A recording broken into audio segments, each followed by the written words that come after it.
Hey everybody, welcome back to the real 110th episode of Taps Patience. I am AJ with Audacity Micro here with Harrison and Precision Ingenuity, and if you can't tell, this is a speedrun episode! Hi Harrison, how's your week? Oh man, it's busy but good. How's your week been?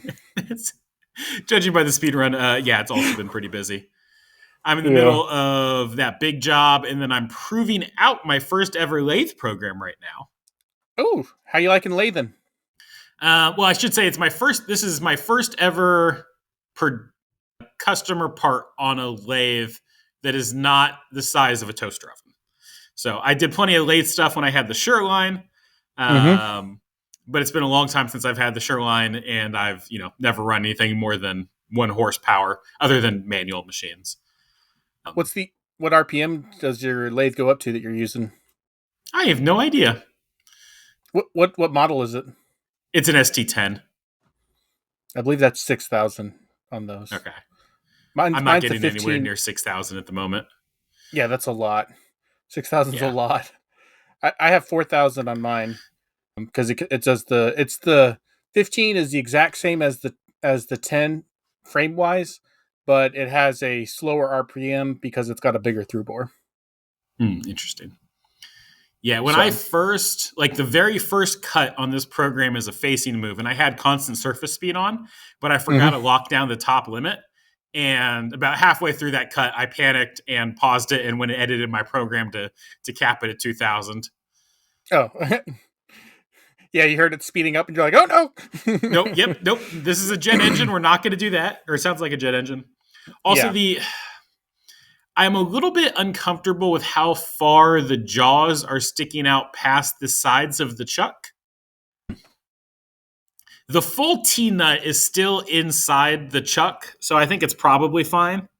Yeah, but it doesn't mean it's not. It doesn't mean it's not scary.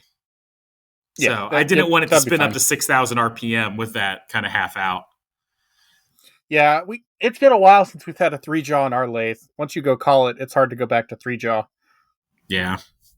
But just because 3-jaw takes forever to set up, collets are so nice. Just being able to pop them in and out in a couple seconds.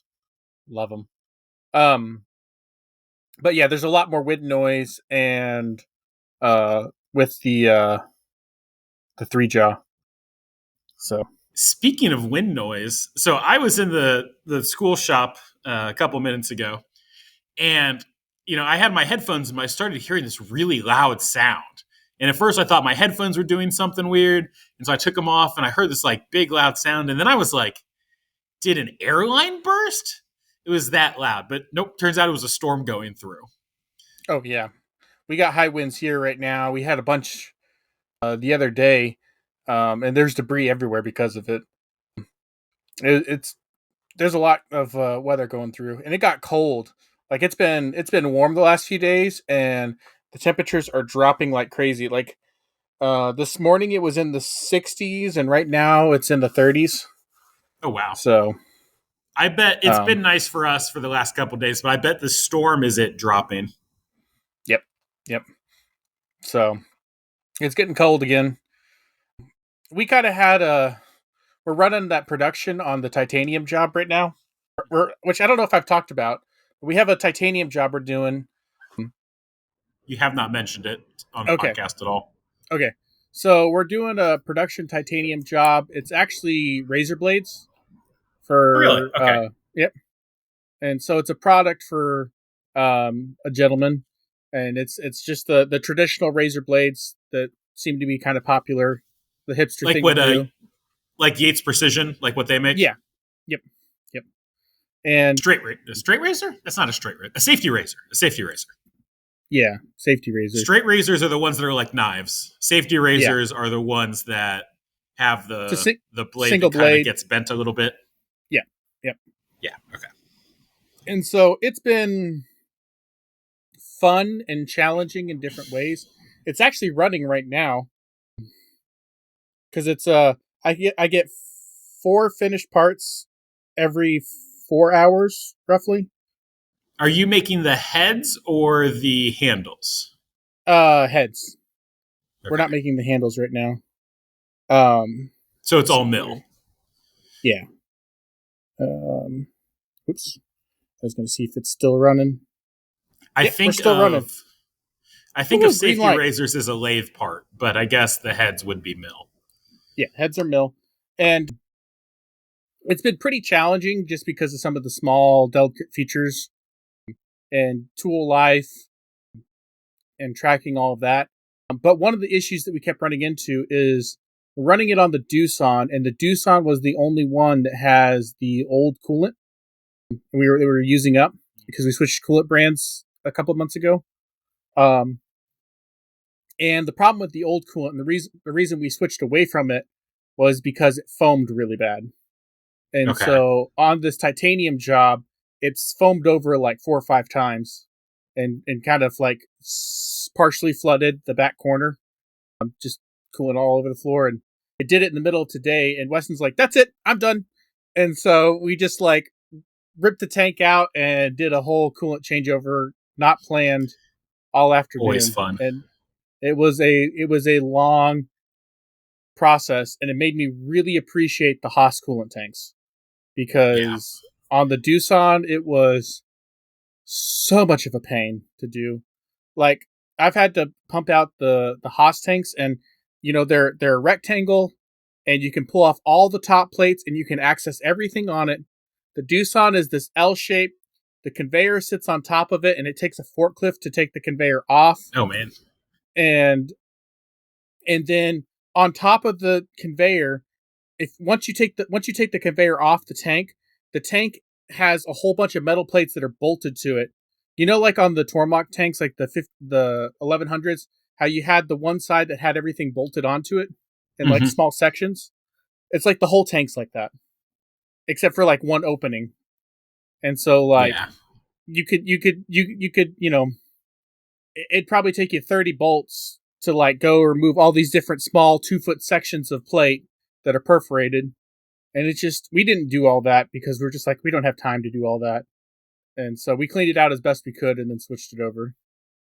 Um, but that You're was a on unplanned. you're on like something local now, right? Like a local coolant or Yeah. Yeah. Locally sourced, locally sourced artisanal. locally sourced. Yeah. Yeah. artisanal coolant. No, it's a local guy, and it's called S Tough, and they mix it. I think they're in like Fayetteville or something. But what's cool is that the CEO of the company dropped off the tank for us, like the first one. Yeah. So like they're Nice. a really small company. But I really like the coolant so far. And I don't know, but I think my tooling, because I just changed out my tooling whenever I was running the titanium, and my spindle load dropped by a couple percent. And I don't know if it's the new tooling or the new coolant, but it's because I've replaced the tooling before, and I'm pretty sure it was higher by a couple percent, and so the new coolant appears to be running, like helping it cut better. That's So interesting. yeah, so that was unplanned. But earlier this week it was pretty cool because I was running stainless on the lathe, I was running titanium in the Doosan, I was running plastic in the VF, and I was running aluminum in the UMC. So I had all 4 machines running, and they all 4 were running different materials. So that was pretty cool. So, but what else you got going on? Just the teaching? So teaching, big production job, and then the smaller job that I'm working on is a zometry job. Are I you kind of accidentally took these lathe parts. They didn't do anything wrong, but I'm gonna blame Xometry on this one. They kind of did a bait and switch. It showed up on my okay? board as a repeat job, and last time I did this job, I made 80 of these parts. They were small Delrin parts, like by all means, Audacity bread and butter. And so the job popped back up, purple banner. It said repeat job. It had 80 parts. I went, done, deal. It was more money than they gave me last time. I was like, this is easy peasy. It's something I can run on the Haas while the Tormach is running the production job. Mm-hmm. And so I just accepted it. And I looked at the job the next day, and it was actually 50 of the parts that I had already run, and then 30 of these other parts that they hid behind the first parts that I had never made before. That's And fun. They I bundled. could have made them on a mill. I could make them on my Haas, like or on my Tormach, no problem. But um, they're better on a lathe. And it's like, well, I guess I'll learn how to lathe and make these aluminum parts. Yeah. So they're aluminum lathe parts. Yeah, Okay. they seem to be like some sort of filling funnel. If I had to guess, they've got a thread on the bottom and kind of a funnelly on the top. Gotcha. Watch your chuck pressures with aluminum if the inside's eaten out and you got thin walls, because you can crush parts in the hydraulic chuck on the Haas machines. So I will have to ask you about that when I move to Op two. Op one should be fine; it's solid chunk. But yeah, Op two, I don't know where to set the chuck pressure. yeah. Well, it depends on the parts. You typically, if we're running solid bars, we run around um, 200 to 220 psi chuck pressure. But the lowest you can really go without running into problems is around, at least with on our 15, I want to say 40 30 ish range Okay. psi. That's where you start to run into problems where it doesn't even have enough pressure to actuate the jaws very Yeah. fast. Like it's really slow, and it still holds. It's kind of in that yellow red zone of what they recommend. So one thing that I will say that's a good thing to do is they've got the gauges down by the knobs on the front. It's Mm-hmm. if you haven't have you adjusted the truck pressure yet? No, I know Okay. where the gauge is though. Okay. Well, when you adjust it, if you can go onto the diagnostics page and they have a digital gauge readout there as well Oh, interesting. that can get you Okay, more precise than rather than going off that analog gauge. good So to know. whenever we're trying to dial it in at the lower pressures, it's easier to look up there and see what value you're going at than trying to look at the gauge. So, but yeah, I've got a ton of work right now. I think we're booked up 3 months right Wow. now. Yeah, and it's Mostly it's a, that big production job, or no. One of my customers gave us like 50 parts that are all quantity one, mm, and a lot of them are new, and I don't have any programs for, and have tight tolerances, and some of them are 5-axis parts, and some of them are just crazy. And I think they ran into some problems, and they tried to change up their design. And because we've been hitting our quality is so good, they don't have any problems. They're tightening up their dimensions even more, even mm. though we haven't been failing any of them. But they're like, "Oh, you guys are great, so we can, we're gonna put a 2/10 call out on this." And it's like, what? Like they gave me a part, and I told them that I couldn't do it without a grinder because there was no way. Where they had 2/10 on the thickness and a 2/10 parallelism, and I'm like, Yep, there's no way good I for can hit that grinders. on a mill. And so, and they just sent me a PO for the parts, and so I had to go like, I can't do that. Like if Yeah. like a 1 thou distance and a 1 thou parallelism, that's about as tight as I can get, and that's a pain in the butt because I've had to do it already, and I don't Mhm. want to do it because these were the way I normally would do these parts going around the perimeter would not work because the end mill would warp. So they were going to be a part that I was going to have to flip multiple times to walk that in. And I was just like, I'm not doing that again. Like I learned my lesson on this last job, and like that was a thou, and now you want 2/10 of basically what I just got done doing. I'm not doing that. That takes a grinder. So, but yeah.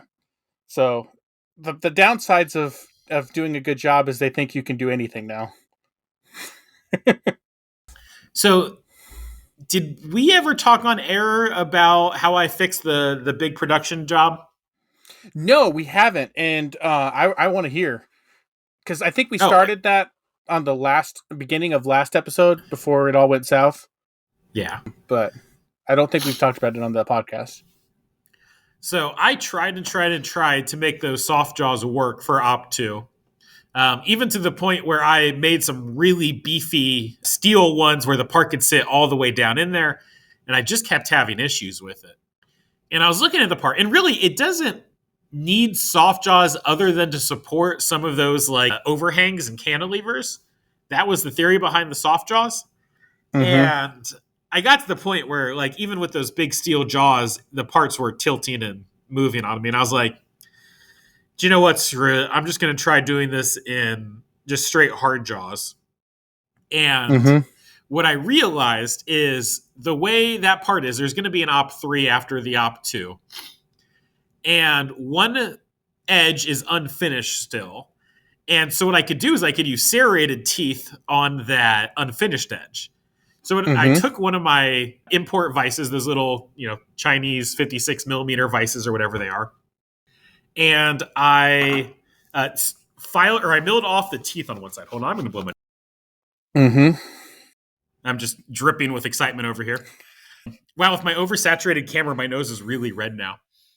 But anyway, distraction. So I milled off the teeth from one side of the little Chinese vise, and Mm-hmm. so that side clamps onto a finished side, and then the teeth grab onto the unfinished side. And I haven't had a single work holding issue since then. It holds it. Nice. That's awesome. I ran into a problem though. When I Okay. first set this up, I was like, all right, I have a solution. I went in, I milled the teeth off the vise, I put the part in, ran the part, and it would have been the parallelism. There was a parallelism error between the top and the bottom of the part, and it was like 10 thou across the part. It was like I could not figure out where that was coming from. So I took apart the vise. I'm gonna blow my nose again. Apparently springs here. I took apart the vise. I broke down, I took off the jaws. I broke it all down. I cleaned it. I put it back together. It is a Aroa vise, so it's on like those little 4 feetsies. I took those and I brought them over to my lapping plate and I lapped those down flat just to make sure there wasn't an issue with those. I cleaned the Aroa base plate, put it back in, ran another part, exact same thing. And so I took it apart again, or took the vise off the Aroa base again, and I was looking at it. And this was one of those Aroa vices that I got used. And I Mm-hmm. put it next to a different one of the import vices. And whoever had this vice before me machined off the bottom of this vice for some reason. It's about a quarter inch Interesting. shorter than all of the other of these import vices that I have.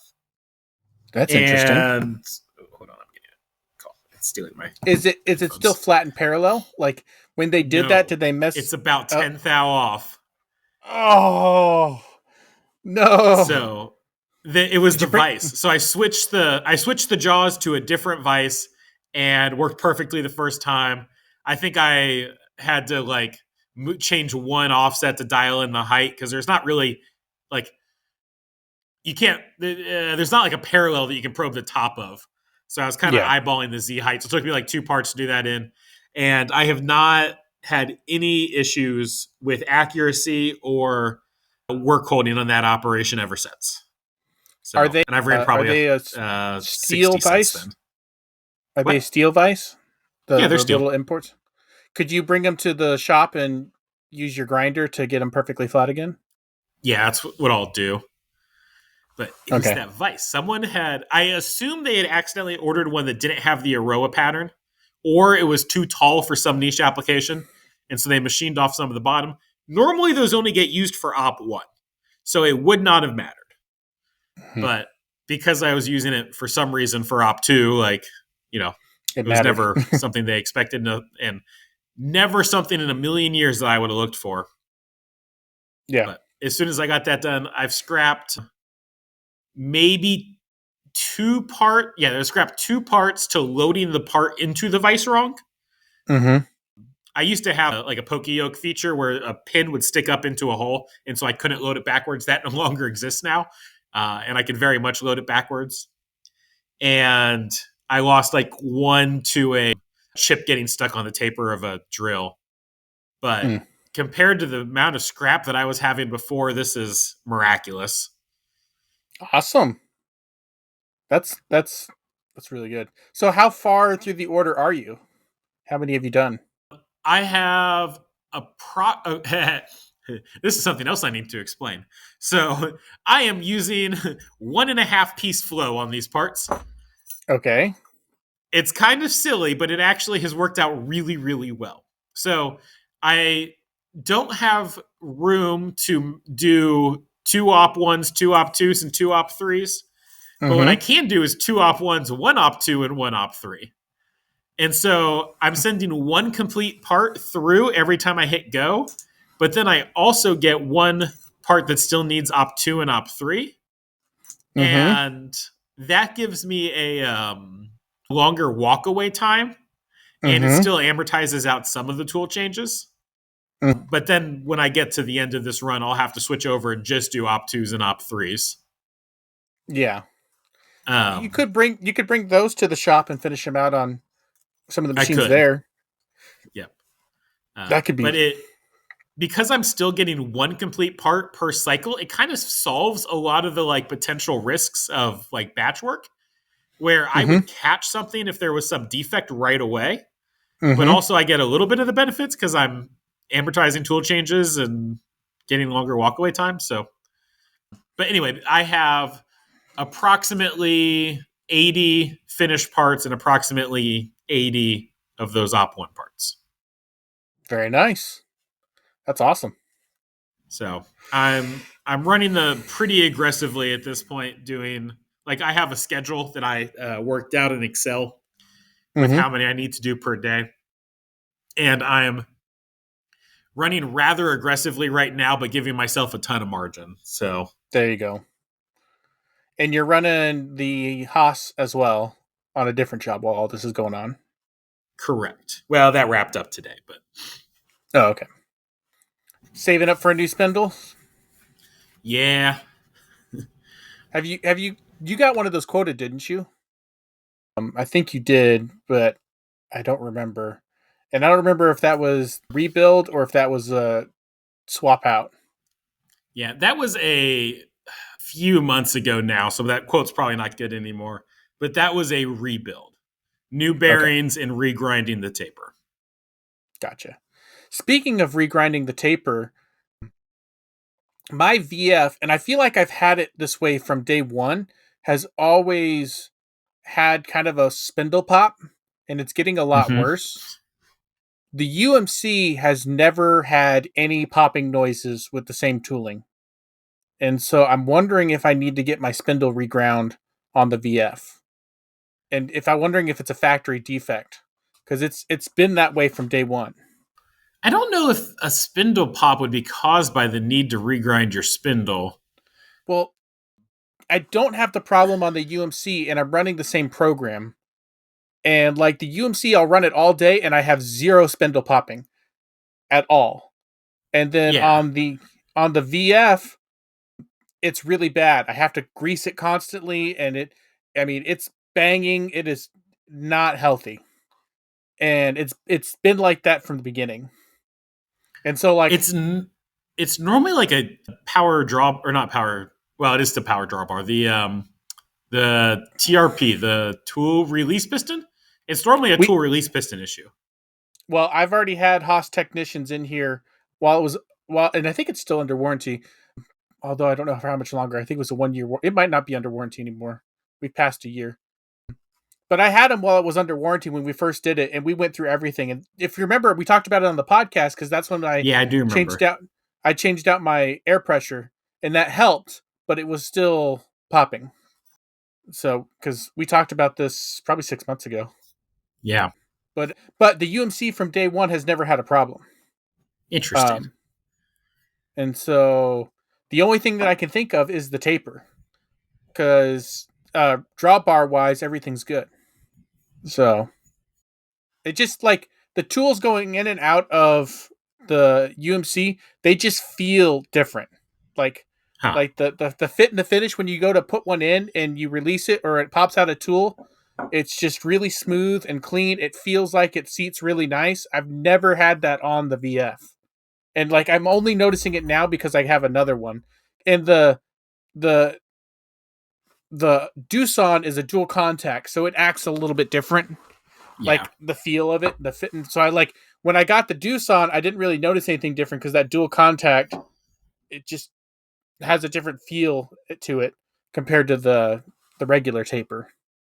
And so I'm trying to figure out what to do there. I kind of want to call Haas or talk to some more people because I'm beginning to think that the spindle needs to get reground and Hmm. that it's been like that from the beginning.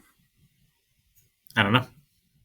So You could like marking fluid up a tool holder and put it in, take it out a couple times, and see where the marking fluid goes away.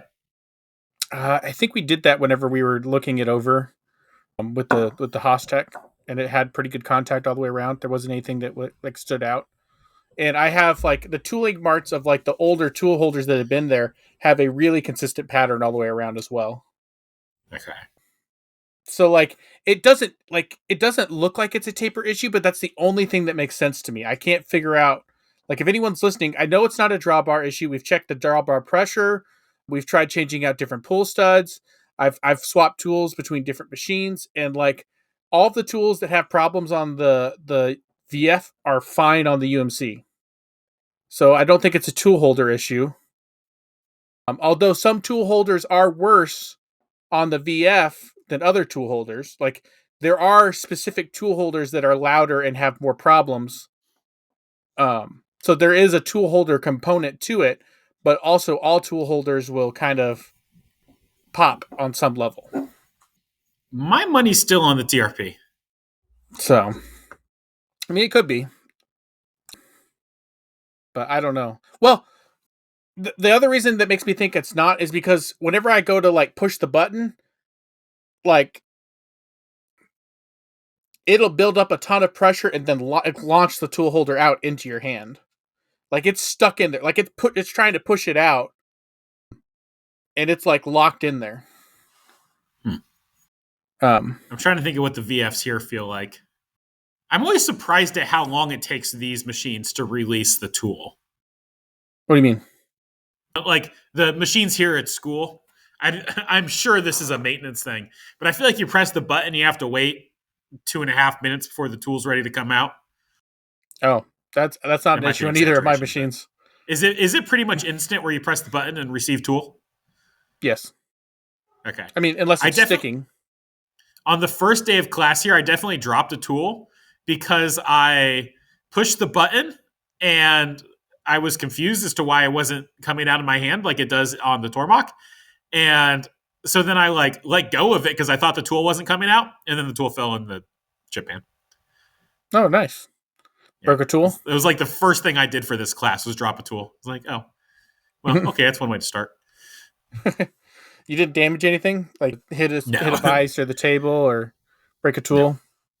Okay, that's good. Yeah.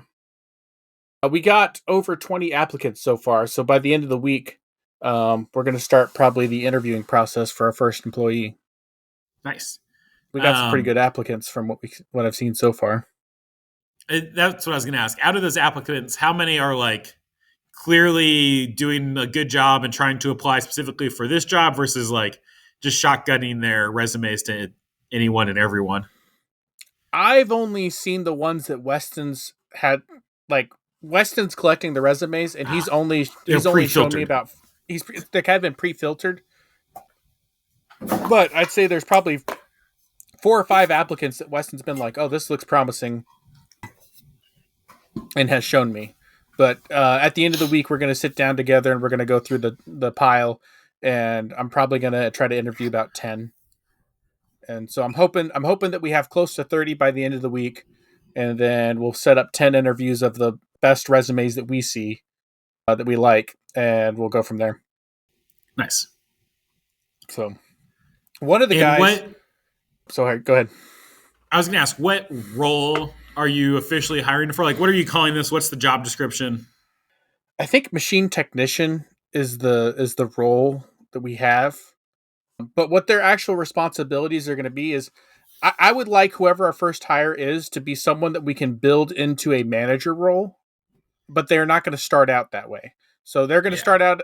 I would be okay with starting out with someone that has zero skills but has a lot of ambition and willingness to learn on their own, and because then I can kind of mold them into the person that I need them to be. And but there was something I was going to say about that.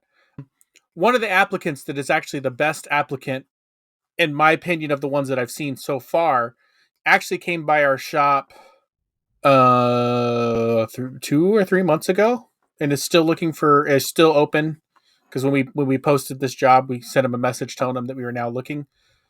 But he was a kid about our age, high school degree only, but he's self-taught himself programming, and he's been doing programming as his career for the since he's been Nice. out of high school, but completely self-taught. And then he's kind of got a hobby in the machining world, and that's kind of why he wants to kind of change careers a little bit. But that whole self-taught, teaching yourself code and problem solving, figuring all that stuff out, that's like a major green flag for me. Because like I like the people that are like, if they want to improve, they're not going people asking for help, they're figuring it out on their own. So they're problem solvers, and that's the kind of person I'm looking for. Someone that is gonna, if they run into a problem, I want them to try to figure it out on their own. I want them to go watch YouTube videos on their own time of like fusion and figure out this stuff, because that's the kind of person I am. And and it's not necessarily just for the credit of like the business. It's not like I don't want to pay people to train themselves, but I want people to have the desire to improve and make themselves better. And I realize that I might not be able to hold on to a person like that. I might only be a short segment of their journey, but that's the type of Hmm. person I'm looking for. And I'm okay with that. Like if I hire someone and they're like a grade A person, and then they decide they want to go start their own machine shop after they're done here, I'm okay with that. Like that doesn't hurt my feelings any. Um, but I would like to utilize that type of person as long as I can, and create an environment that they want to stay in. So what have you done in terms of like processes and like getting stuff ready for training, and like how are you prepping for this employee to make sure they can hit the ground running? It's going to be a bumpy road, because we were not planning on hiring an employee this fast. We kind of are caught with our pants down where we need them, and we're going to probably be figuring out a lot of these processes on the fly. Our plan was to have Pro Shop up and running 100% before we hired someone. That's one of the reasons we were trying to get that going, but it's still a long ways from getting all the kinks and bugs worked out. And so in the beginning, it's going to be a lot of just verbal every day. Okay, these are your tasks of the day. Do this, this, and this. Follow me around. Let's go through this. We don't really have a whole structure system in place, if I'm honest. And like that's going to be something that I know is going to be a big headache. And that's the whole reason I didn't want to hire someone yet. But unfortunately, I'm in a position where I kind of need someone. Yeah, you I think need to get that stuff built out. Now, one thing you can do is as you're training him, you can like have him record you explaining things and then stick that into a Google Doc, stick that video into a Google Doc, and Mm-hmm. it's a start at very least. Yeah, But I we would have, we kind of definitely have. work to make sure he's set up for success because no matter how good he is, he needs some sort of system. Oh yeah, and we have systems. They just aren't documented. Like That's not a system then. yeah, it is and it isn't. I mean, it's an undocumented it, system, but there's still a it is a system there. system. I agree with that. You're right. It is a system, but it's not useful to the employee yet. No, no, it's kind of a uh, like yeah, it's not ideal, and I know that. We both know that, but I've also never had an employee before, so it's kind of like the same way I learned machining. We're gonna jump in the middle of it and figure it out on the way down. So, but I wanted to be better prepared for it. But I'm also killing myself trying to keep up with everything, and I can't be doing that. So it's a double edged sword. I mean, I could not hire someone today and continue to work, 80-hour weeks, 6 days a week, and just kill myself, or I could try to get someone in here without being fully prepared, try to get them trained up to be as beneficial to me as possible, and figure out the processes that we need to correct over time. And that's the route I think we're going to go. So, all right, make me a promise. I want you to promise me. This is like the equivalent of you telling me not to buy anything until I get my Haas spindle rebuilt. This is Okay. this is AJ holding you accountable. When employee comes in, use a reasonable amount of the time that he saves you to work on the business. Right now, you're stuck in the business, and like Mm. there's only two of you, and that's always how it's going to be, and that's fine. But Mm-hmm. once you have an employee, you need to dedicate time, half an hour every morning or a couple hours every Wednesday or whatever. Dedicate time to working on the business, building processes for Oh, that guy and the next 10 that's employees. that's And the whole reason we're trying to get an employee, is because me and Weston have had that conversation. We've already promised that to ourselves. Is the whole reason we're getting an employee, so we can work on the business rather than in the business. Because right now we're stuck on a treadmill. Right now we don't own a business. Right now we own a job. yeah, And so but the employees whole do not necessarily make less work. Employees sometimes just increase your workload. they might, and they probably will, but the difference is the work that I'm having to do is not the production of what the company's producing. So like if I have a lot of work to do, but that work is on the business rather than in the business, I might still be doing 80 hours a week, but the difference And I'm sure you is, will be.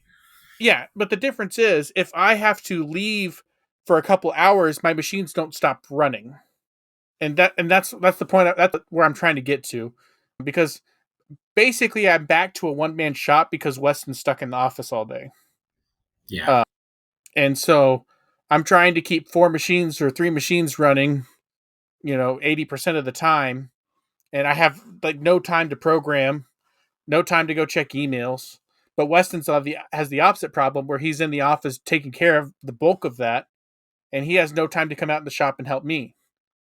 Um, and so we both need to get to a point where he can get in the shop more, I can help him in the office more, and we can have an employee that's kind of doing the work that we were, the low hanging fruit work that he can keep busy in the shop with. Yeah. So, And for the record, I agree that this is the right time for you guys to get an employee. oh yeah, I Uh, know. I'm well aware of that. I mean, you're the one that said we needed that before a robot. So, like, we had this whole discussion. I wanted a robot before an employee. and if you remember right, one of my reasoning was you probably don't need the employee yet, but you're gonna need to get the employee trained and processes built before you really need the employee. Yeah, yeah. But I mean, I've been going nonstop since November. It hasn't slowed down since November, Yeah. and at this current rate, it's not going to, because I've already got customers that, um those complex parts that we did for our new customer. They basically said, we're not going to send you any work until you kind of slow down and are ready, but we got parts that we want to send you. And so, like, I could go get more work with a single phone call from them, but I'm not going to, because I can't. I'm already 3 months booked out basically right now. So, and that's not including the large production job that we're going to be running for basically all year. Which I'm hoping to get a couple more of those set up. Which is another reason that it'd be nice to have an employee, because that job becomes automated Yeah. without a robot. So, But speaking of robots, we have Patreons. And oh, I didn't pull up the list again. you called our Patriots robots? I've called them so much worse in the past. Oh my goodness. We have Patreons. Those Patreons are awesome. They support us, the podcast, and now Jacob. Speaking of employees, Mm-hmm. Jacob isn't technically an employee, I suppose. I guess he's a contractor. But Jacob is now taking care of the Taps and Patients social media presence, which basically means actually posting the episodes, because sometimes AJ gets 4 episodes behind.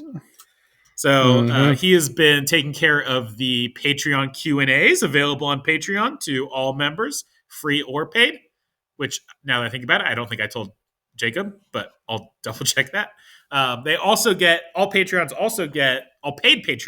also get early access to all of our episodes, which is particularly nice when AJ gets 4 episodes behind and there's a lot of early access. Yeah. Which, speaking of which, I had a couple or not Patreons, but listeners reach out and they go, shoot, we had questions. I would have loved to have gone to your open house, but that didn't get posted until after the open house. My bad. We have some new Patreons. Cam S, Shep A, Cameron S, Albert E, and Tyler S. And at some point here, there might be a way where I can see all the members.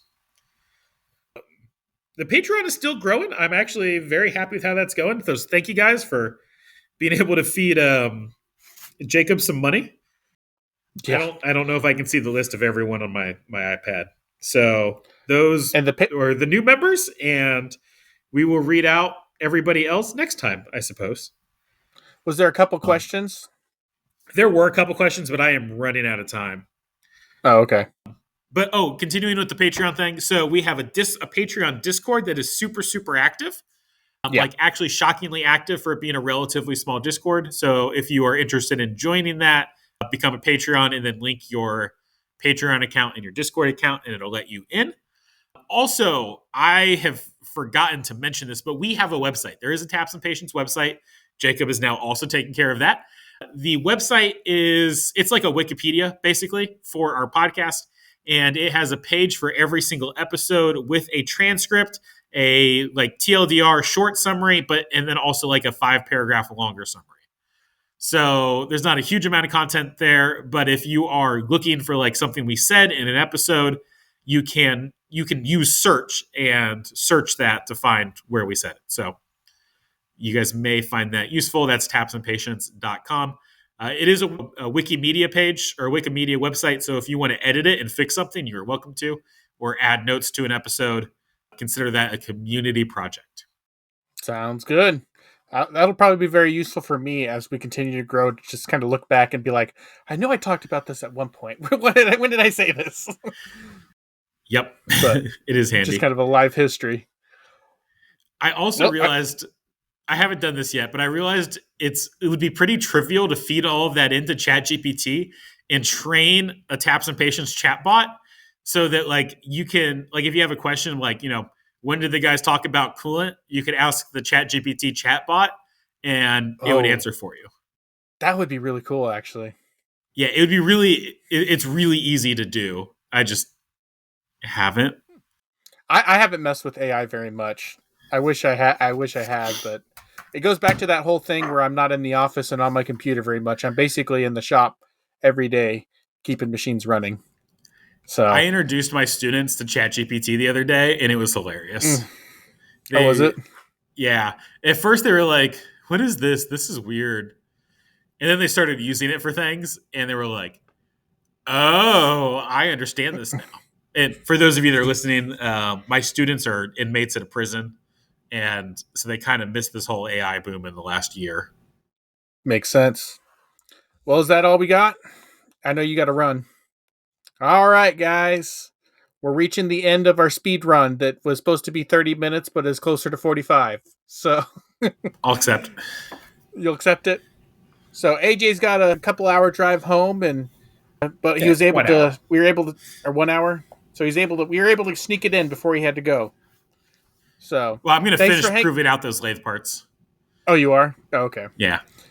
Well, thanks for hanging out with us. And this has been Harrison with Precision Ingenuity, signing out with AJ from Audacity Micro.